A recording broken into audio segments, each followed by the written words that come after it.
안녕하세요, 김세희 원장입니다. 지난번에는 튼살 치료 상담 시에 진료실에서 가장 많이 물어보는 질문을 뽑아 보았는데요. 오늘은 겨드랑이 색소 치료를 받으러 오시는 분들이 저와 상담할 때 가장 많이 물어보시는 질문 10가지를 선정해 보았습니다. 보통 공통적으로 물어보시는 부분들이 다들 있는데, 겨드랑이 색소 치료를 고려 중이신 분들은 참고하시고요. 약간씩 다른 부분은 있지만 꼭 겨드랑이 뿐만이 아니라 다른 부위가 걱정이시더라도 도움이 되실 겁니다. 100% 없어지는 것도 있고 아닌 것도 있습니다. 예를 들어 수술 후에 생긴 색소 침착이라든지 모낭염 이후에 생긴 색소 침착이라든지 이런 것들은 100% 없애는 것을 목표로 하고요. 오래된 4, 5년 이상 돼서 쓸려서 생긴 색소 침착이라든지 비만이 오래돼서 생긴 극세포증을 동반한 색소 같은 것들은 최종 목표는 한 7, 80% 정도 두고 치료를 시작하는 편입니다. 주기는 이론적으로 3일에서 14일 간격을 두고 하고요. 보통 일주일에 한 번씩 내원을 권장해 드리고 2주는 넘지 않는 것을 추천해 드리고 있습니다.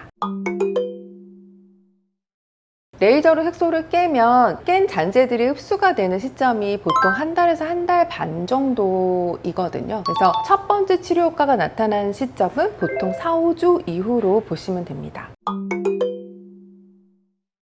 색소 침착이 보통 자외선 때문에 생기는 것은 아니기 때문에 여름에 받아도 전혀 문제는 없습니다. 이제 치료 중에 선크림을 굉장히 많이 물어보시는데, 저는 치료 받으시는 기간 동안에는 선크림 오히려 바르지 말라고 많이 말씀드리거든요. 커버크림도 마찬가지고요. 왜냐하면 자외선 차단제를 바르고 내원을 했을 때 꼭 당일이 아니더라도 2, 3일 전에 발랐다고 하더라도 주름이라든지 이런 데 사이에 선크림이 끼어 있는 경우가 많고, 그러면 레이저가 잘 침투가 안 돼서 효과가 좀 떨어지게 됩니다.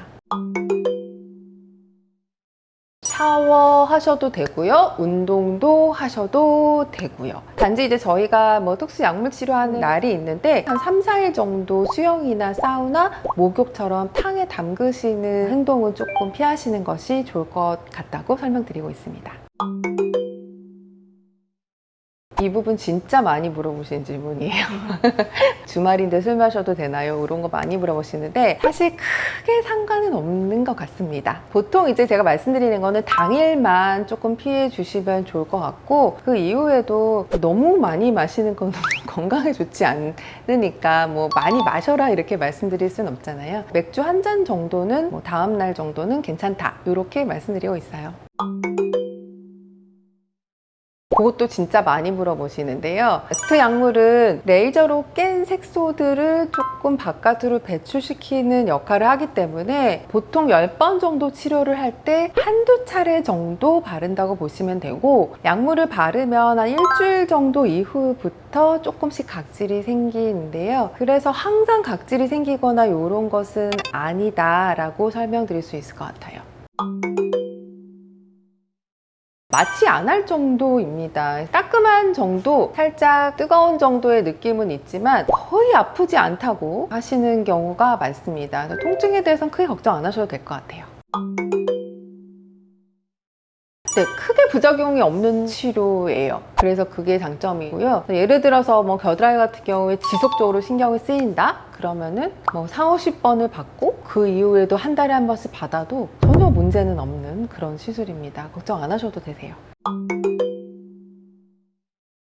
요것도 진짜 많이 물어보시는데요. 재발하실 수 있어요. 상태에 따라서, 원인에 따라서요. 아까 처음에도 말씀드렸지만 상처 후에 생긴 거, 수술 자국이라던가 염증이 생겼던 자리라던가 이런 것들은 다시 수술을 받지 않거나 다시 염증이 발생하지 않으면 재발 가능성이 없죠.